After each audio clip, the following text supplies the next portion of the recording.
জি viewers, Chittagong ডোরবিলার পক্ষ থেকে আজকে আপনারা যারা চৌকাঠ খুঁজতেছেন কোন কাঠের চৌকাঠের থিকনেস কেমন হলে ভালো হবে সে বিষয়ে কিছু কথা আপনাদের সামনে তুলে ধরতেছি, যাতে আপনারা চৌকাঠ ক্রয় করার পূর্বে এই জিনিসটা নিজেদের চিন্তার জগতে নিয়ে আসতে পারেন। তো এখানে দেখেন সেগুন কাঠের চৌকাঠ দেখাচ্ছি। আসলে বিভিন্ন রকমের কাঠের থিকনেসের ক্ষেত্রে বিভিন্ন রকমের বিষয় খেয়াল রাখতে হয়। যেমন উদাহরণস্বরূপ, আপনি যদি সেগুন কাঠের চৌকাঠ ব্যবহার করেন, সেগুন কাঠ তো এমনি টেকসই একটা চৌকাঠ, ভালো মানের চৌকাঠ। তো এটা আপনার 1.25 ইঞ্চি যদি পাকা সাইজও আপনার মোটার দিকে থাকে, এটা ফেয়ার এনাফ। আড়াই হলে পরে ভালো হবে, কিন্তু 1.25তেও আপনি এটা ব্যবহার করতে পারবেন নিশ্চিন্তে, কোনো অসুবিধা নাই। এরপরে যদি আপনি শিলকড়াই কাঠের চৌকাঠ ব্যবহার করেন, সেটাও আপনার নিশ্চিন্তে 1.25 আড়াই ইঞ্চি ব্যবহার করতে পারবেন। তবে বিষয়টা হলো যতটুকু মোটা হবে ততটুকু আপনার জন্য ভালো হবে, কিন্তু ন্যূনতম কতটুকু মোটা থাকা চাই সেটা যে এখানে যে দেখতেছেন শিলকড়াইয়ের চৌকাঠগুলো, এগুলো আপনার 1.25 ইঞ্চির নিচে আপনারা নেবেন না, তাহলে অনেক সময় দেখা যায় যে বাঁকা হয়ে যাওয়ার একটা চান্স থাকে। আবার লোহা কাঠের চৌকাঠের ক্ষেত্রে যেটা ঘটে, অনেকে বোঝাতে চেষ্টা করে ভাই লোহা কাঠ অনেক মজবুত একটা কাঠ, এটা আমি 2 ইঞ্চি থিকনেস হলেও চলবে। আসলে চলবে, কিন্তু যদি এই কাঠটার ভিতরে পানি থাকে, যদি এটা কখনো ভাঁজ দেওয়া শুরু করে বা মোচড় দেওয়া শুরু করে, 2 ইঞ্চি কাঠ সে দেখবেন যে বেঁকে যায়।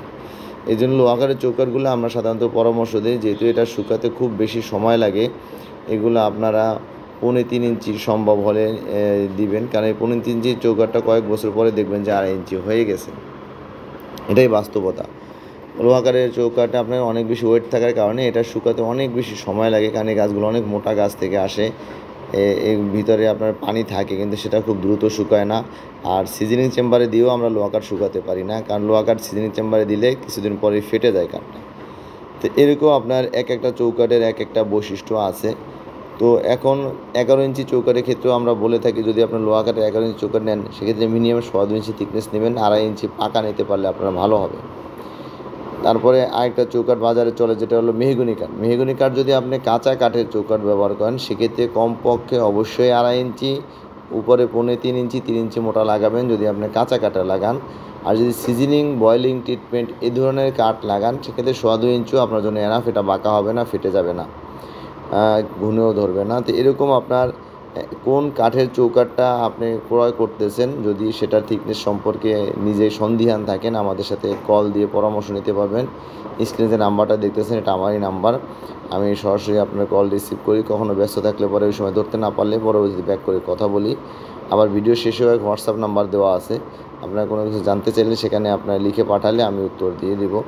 আমাদের মূল উদ্দেশ্যটা হলো যে আমরা তো এই ব্যবসা করতে গিয়ে একটা অভিজ্ঞতা অর্জন হয়েছে। তো যারা দরজার চৌকাঠ খুঁজতেছেন, কিনতেছেন, তারা যাতে আমাদের অভিজ্ঞতাটা থেকে কিছুটা উপকৃত হতে পারেন, কারণ সবাইকে তো আর আমার চৌকাঠ দরজা বিক্রি করতে পারবো না, এটা সম্ভব না। আমাদের অভিজ্ঞতাটা যারা আমাদের ভিডিওগুলো দেখবেন এর মাধ্যমে আমরা শেয়ার করতে পারবো। আর আমাদের এখানে অনেকে আসতে চান, আসলে আমাদের সাথে ফোনে কন্ট্যাক্ট করে আসবেন। আর অনেকেই ভিডিও দেখে বিভিন্ন সময় অর্ডার দিয়ে থাকেন, আমরা আপনাদের ধন্যবাদ জানিয়ে যে কোনো পরামর্শের জন্য যোগাযোগ